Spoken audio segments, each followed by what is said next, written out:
Game week is officially here, but it was another recruiting win that kicks off this 2024 season on a high note. That and so much more.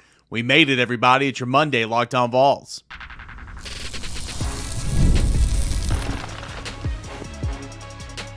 You are Locked On Vols, your daily podcast on the Tennessee Volunteers.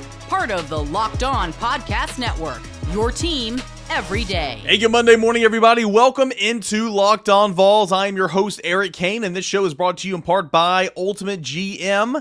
Ultimate College Football HC is a brand new mobile game that's completely free, has no ads, 100% playable offline. Put in that promo code LOCKEDONCFB, all caps, inside the game store to receive a free boost for your program. Begin your coaching legacy today with Ultimate GM. We have got a fun show coming up today. Onis Konanbanny committed to the University of Tennessee on Friday. That kicked off kind of game week. We're sprinting to game week, and now we're officially here, so we'll recap that. Where is Tennessee currently ranked in the national rankings for the class of 2025, and so much more. We're going to get into actual game prep. We're going to scout the opponent for UT Chattanooga in segment number 2, what Tennessee should expect from the mocks, and then Tony Vitello got paid on Friday whenever VolQuest broke the news that Tony Vitello, 3-year, well, really a 5-year deal. It's a 5-year extension, and through 2029, $3 million annually. More on that contract coming up in segment number 3. You can watch us, listen to us, subscribe to us, all that for free wherever you get your podcasts. And of course, Locked On Vols, the YouTube channel, over 12,000 subscribers. Can't thank you every dayers enough for making that possible. And we'll answer your questions on tomorrow's mailbag edition of the show. So get in those questions at _Kaner and at Locked On Vols. Okay, so before we get into Onis and his commitment to Tennessee, I just want to say congratulations, everybody. We have made it. It was a long off season. We are officially in game week. Tennessee football plays a contest this week. We had college football that kicked off. What a great opening act there in Ireland for Georgia Tech winning on the walk-off field goal over Florida State. All the crying all offseason long from Florida State. Couldn't even win the opener. And there's been some people high on Georgia Tech this offseason. I didn't quite understand it. But, hey, when you dominate the line of scrimmage for 4 quarters like that and you make, a team that should have been in the college football playoff, everybody said last year, very pedestrian, well, good for you. And again, that was last year, and we're on to this year, and this is a Tennessee podcast. But what a great start to the college football season. Tennessee's going to get going 12:45 Saturday at Neyland Stadium against the Mocs. Can't wait to get into that. So congratulations. And I hate the offseason more than anything. I love college football season, but it goes by so fast. So let's savor these next couple of months, everybody. Let's get it going here today. We'll start with recruiting. All right, Onis Konanbanny committed to the University of Tennessee on Friday around lunchtime. He's been a long-time priority recruit for Tennessee. He is a 6'1" cornerback, defensive back, got some versatility to his game. He's from Columbia, South Carolina, weighing 175 pounds. He is a 4-star rated prospect according to the On3 industry rankings. He's a 3-star rated prospect from On3 specifically, 247, a 4-star from ESPN, and a 4-star from Rivals. On3, according to the industry ranking, has him as the 340th overall prospect in the class, the 33rd ranked cornerback, and the 4th ranked player from South Carolina. So I'm kind of reading those notes out there for you, and you're probably just sitting there thinking like, well, that's not this highly touted recruit. This is not one of the recruits Tennessee's been, getting in this class. But, I look at it this way. Who does Tennessee make priorities early in the cycle?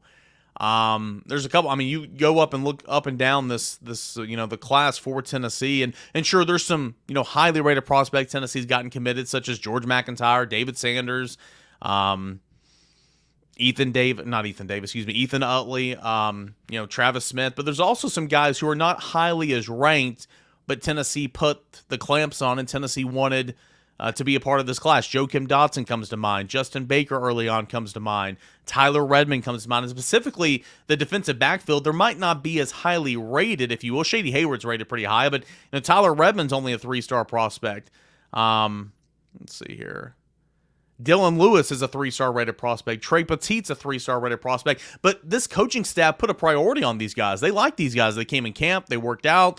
Kind of dissecting their game on film and all that, and they like these guys, and they wanted them to be a part of the class, and so they are. And so I think this is recruiting wins for Tennessee in regards to these players, specifically in the secondary. We get back to Onis here, Onis Konanbanny, the latest to join the group. It came down between Tennessee and Florida State. Tennessee won out for the services of Konanbanny, and you look over the impact analysis from Matt Ray over at VolQuest.com. He got a quote from Charles Power, who is the director of recruiting and scouting over at On3, and this is what he had to say on Tennessee's newest commit. Quote, Onis Konanbanny is a prospect we've known for some time, dating back to him emerging on the radar in high school. I think for starters, he has good feet and is just a well-coordinated athlete. He shows the ability to change directions well and stay in phase and coverage. We like his physicality as well. He's an active and willing tackler. I think he potentially has the versatility to play multiple spots in the secondary, given his overall skill set. You can see some of his athleticism on the soccer field. He checks in around 6 foot, around 170 to 175. I think moving forward, he is going to need to improve his long speed. He's definitely a quicker than fast athlete at this stage. I think he has some versatility and physicality that could potentially play in the slot at nickel, play on the outside, and play at safety. I think he brings some versatility to the secondary for the University of Tennessee, end quote. And that's kind of the theme for this secondary class, outside of probably Sidney Walton, who I didn't even mention in that grouping. Sidney Walton is a 3-star rated prospect, and he's part of this group as well. Sidney Walton projects as a safety.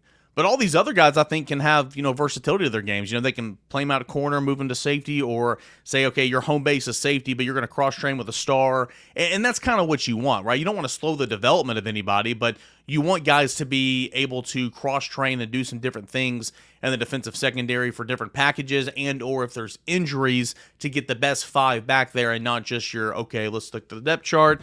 This guy behind this guy, okay, let's put him in.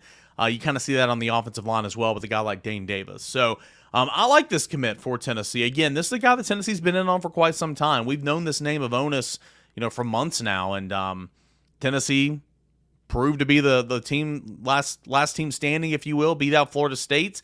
It's a rough weekend for Florida State overall, right? Losing on Onis Konanbanny on Friday, and then, of course, losing to Georgia Tech on Saturday. But you look at Tennessee now in the class of 2025, the Volunteers rank 6th nationally. And as I always say, don't live and die daily on the national recruiting rankings, because every single time a team gets a new commit, that can change and fluctuate the overall rankings, because, the more you have, obviously, the better your ranking's going to be. But Tennessee's 6th in the country. Tennessee is 5th in the SEC. And this is shaping up to be a really, really talented class. Now 24 commits for the University of Tennessee. So the focus now is going to shift to the football season. Sure, Tennessee might add another one or two, depending on late evals, fall evals from senior year tape. If Tennessee loses a commit currently in this class, you might want to go out and try to replace them. Tennessee would still like to bring in another running back. So there's still some options and still some movements on the table. But Josh Heupel and a lot of coaches around the country, for that matter, really want to put the hay in the barn when the season starts. And Tennessee's there at 24 commits who are in this class, 5th in the SEC and 6th overall in the nation. Really, really talented class that just got even more talenteder, that's not a word, even more talented, there we go, with the addition of 4-star cornerback Onis Konanbanny. So, good start to the weekend for the University of Tennessee. It was also a great end to Friday with the Tony Vitello contract extension news. We'll get into that here in segment number 3. But let's dive down into Tennessee's actual opponent on Saturday, the UTC Mocs. Chattanooga, Tennessee Mocs. We'll get into that. Who are the Mocs? That is coming up next as we continue on here with a Monday morning edition of Locked On Vols. Stay tuned.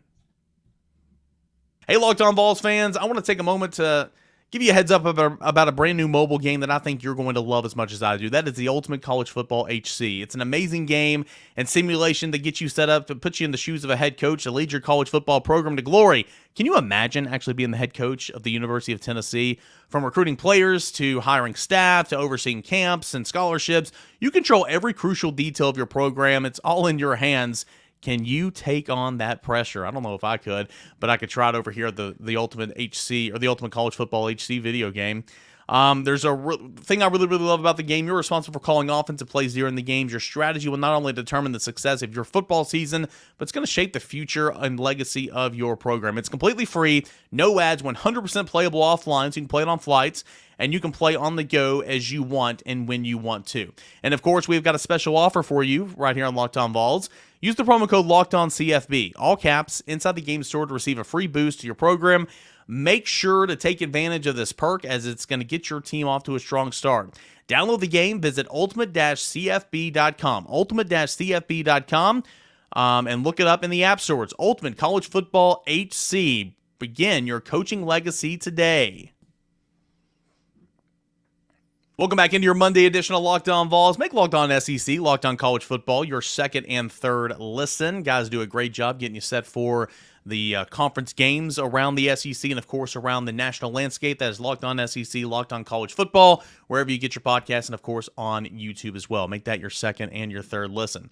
It is game week for the University of Tennessee. Tennessee takes on UTC. And as I'm saying this, I'm looking in my camera. If you're watching on YouTube, you can see that I'm wearing a Columbia PFG little long sleeve guy. It is yellow. I'm wearing Mock's colors. How about that? Undercover Mock, right? Didn't plan that, but hey, is what it is. We'll power through. I don't think that's going to affect Tennessee's showcase on Saturday. But nonetheless, UTC's coming in. They had a really good year last year, competing in the FCS, Southern Conference, all right? They won they made it to the FCS playoffs for the first time since 2016, a season ago. They're coming off an 8-5 record. They were 6-2 in Southern Conference play. They almost won that conference. And they're coached by 6-year head coach Rusty Wright. And they had a really, really close call to winning the conference. So the Mocs lost 2 games to Furman and Western Carolina by a combined 5 points last season. They entered the playoffs. They won their first game over Austin Peay, and then they lost to Furman in the second round in that rematch. So Furman got them twice, but nonetheless, a really, really solid season for UT Chattanooga in the Southern Conference, bowing out in the second round of the playoffs. The last time these two teams squared off was back in 2019. Tennessee won 45-0, but if you're keeping track of things, that win technically doesn't count because that was Jeremy Pruitt's first win, and that was vacated following the NCAA investigation into Pruitt's tenure here at Tennessee. So, interesting little side note, these two teams did square off in 2019. Tennessee handled business 45-0, but that win doesn't officially count in the record books because it was vacated due to the NCAA investigation into Jeremy Pruitt and his staff here. Nonetheless, let's get down into the nitty-gritty here. The Mocs are going to bring back quarterback Chase Artopius, and his name looks funky, and I know I mispronounce names all the freaking time, but I went to the pronunciation guide of UTC, and it is exactly how it looks. Artopius. Chase Artopius. He had a really good year last year. Had a little bit of an injury there towards the end, but finished with 20 touchdowns, 7 interceptions, completed 63% of his passes, threw for 2,672 yards. Originally started his career at UNLV, but transferred to UTC prior to last season and then took him to the playoffs. He is back, and he is going to be the starting quarterback for UTC this season. You look at his weapons. Well, he returns starters at the wide receiver position in Jason Watley and Sam Phillips, but they do lose their leading receiver from a year ago in Jamaro Myers, who transferred up to Cincinnati after recording a 1,000-yard receiving season at 1,037 yards on 62 receptions. And so that's kind of the that's the downfall of the transfer portal for FCS programs, right? You can get a sprinkled down effect for sure, but like Elijah Herring going to Memphis. And I know that's not FCS, that's Group of 5, but you know what I'm saying? It's a sprinkled down effect.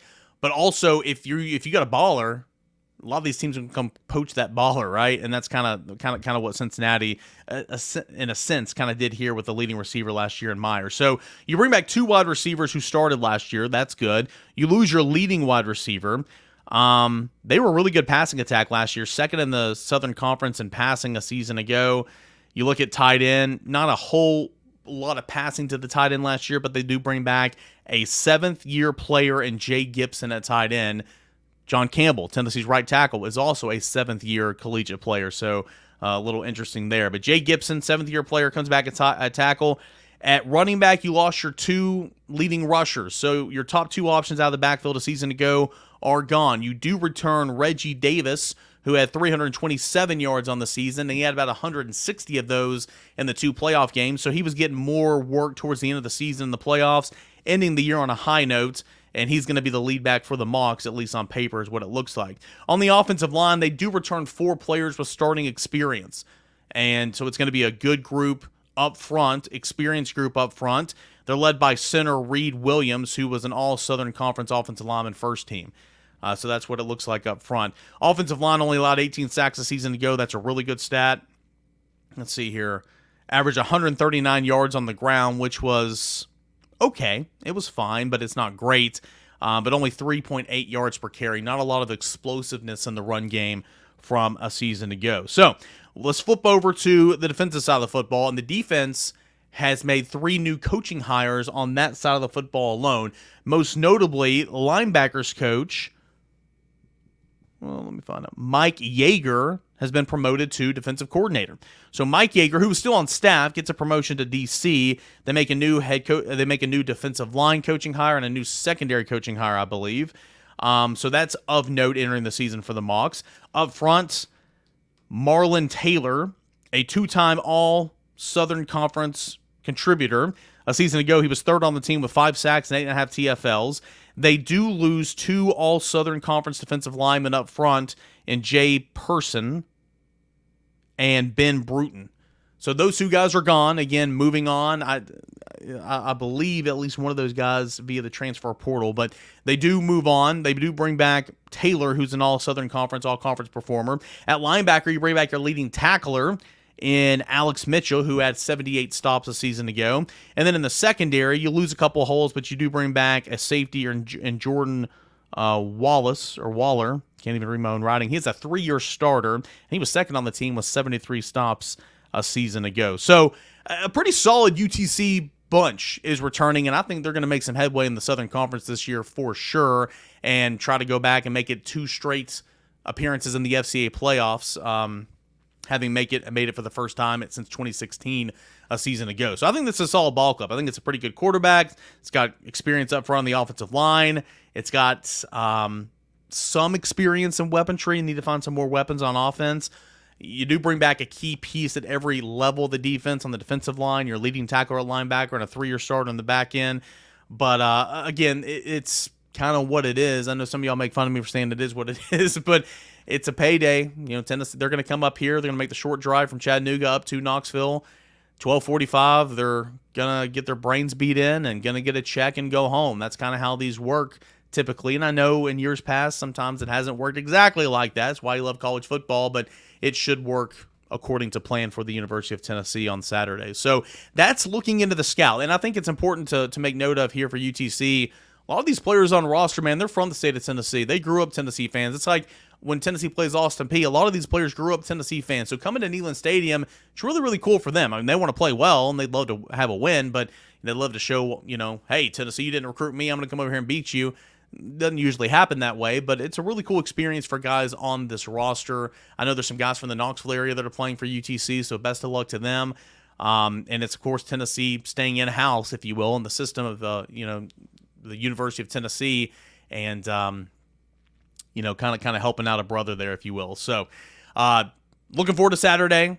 We'll get into the betting lines from over at FanDuel as the week goes on, but this should be a cakewalk. But it's important for a number of players, specifically, players in the secondary, the running back rotation, what's Nico look like. I mean, it's a very important game. Don't get me wrong. It just should be one of those where you see a heavy, heavy rotation of volunteers against the UTC Mocs. So that's a look at Tennessee Chattanooga, and we'll continue to look at Tennessee Chattanooga as the week goes on for Tennessee's first game coming up on Saturday, 12:45 p.m. Eastern Time from Neyland Stadium. All right, when we come back, we'll take a look at Tony Vitello's contract extension that was signed officially that was announced officially on Friday.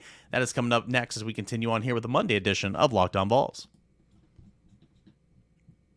All right, you tired after lunch? You're not alone. In fact, research shows that more than 70% of us hit a wall after lunch. Let 5-Hour Energy Shot help you leap over the wall instead of crashing into it.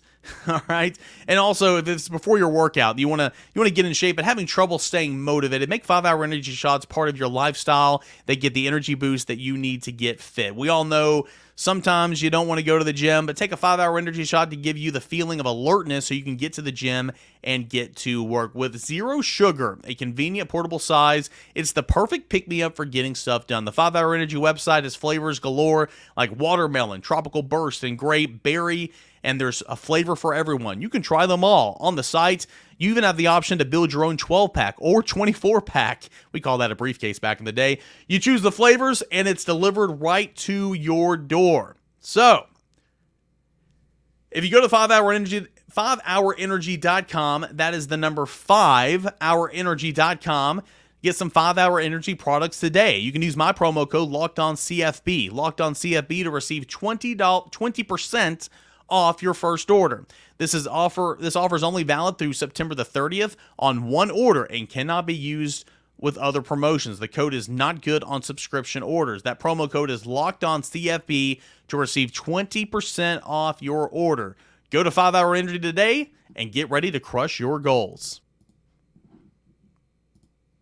Hey guys, welcome back in here to your Monday edition of Locked On Vols, game week edition. Here we go. Can't freaking wait for what's coming up on Saturday and for the rest of the football season.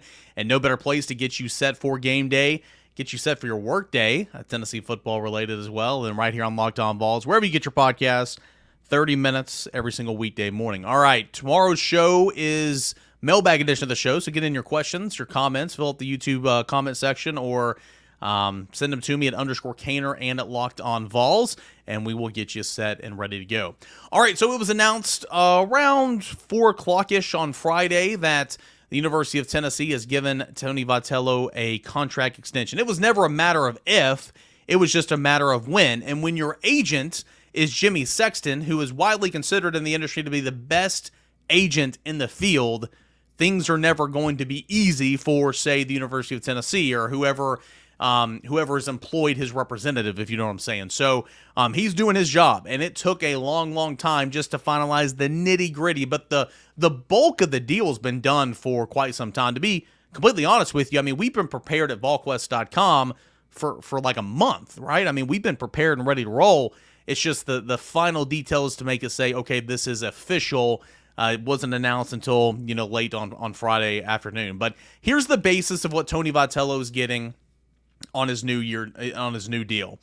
$3 million annually, 5 years, that runs through June 30th, 2029. $3 million annually. That makes him the highest paid baseball coach in America. Just sit here and think about this, okay? 8 years ago, 9 years ago, 10 years ago, even 5 years ago when Tony V was having some success here, could you imagine the University of Tennessee paying a baseball coach $3 million a year? That is incredible. Just incredible. To put that in perspective, these are according to reports from Front Office Sports, the Tennessean, USA Today, over the months in the NCAA around the 2024 coaching salary season, okay? Vanderbilt's Tim Corbin makes $2.45 million. LSU's Jay Johnson makes $1.79 million. North Carolina's Scott Forbes earns $1.7 million. Again, this is for the 2024 season, okay?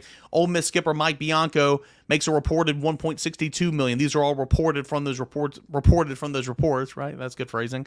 I told you earlier. Texas A&M coach, now Texas skipper Jim Schlossnagle, of course, he is going to make around $2.68 million once his buyout from Texas A&M is taken care of. So he won't be making $2.68 this year to coach Texas, but eventually he will, and that would put him under Tony Vitello. But that's going to take a couple of years because his buyout to leave Texas A&M to go to Texas was so big. You got to kind of take care of that first. So kind of putting things in perspective on who makes what around about. And baseball coaching salaries are very, very difficult to determine. They're not like football. They're not like basketball. They're kind of hard to find. But we can tell you that Tony Vitello is the highest paid baseball coach in America.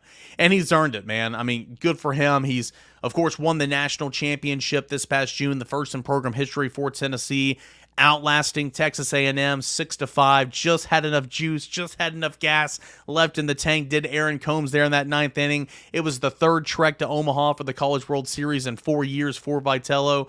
in Tennessee baseball. After winning the national championship, Vitello earned National Coach of the Year honors from D1 Baseball, Baseball America, the American Baseball Coaches Association. It was the 24th team national championship across all sports at the University of Tennessee, but the first since 2009 women's track and field. It was the first championship game, technically the national championship winner go home game that a Tennessee sporting team had played in since the 2008 women's Final Four with the Lady Vols. Tennessee became the first program this past year to win 60 games, the fourth team in league history to sweep the regular season title, the conference title, and the College World Series title in the same season. Tennessee was the first number one overall seed in the NCAA tournament to actually win the national championship since 1999 when the field went to 64. Man, I mean, we can go on and on here. I mean, Vitello has rewritten the Tennessee record books, leading the country the last 4 seasons in wins, 211, winning percentage at .773, NCAA tournament wins at 25, home runs at 566. The Vols' 60 wins this past year were the most of any program since Florida State in 2022 and the most of any national champion since Wichita State back in 1989. So, again, Tony Vitello is very deserving. So back to the contract a little bit. Again, $3 million annually, 5 years that runs through June 30th, 2029.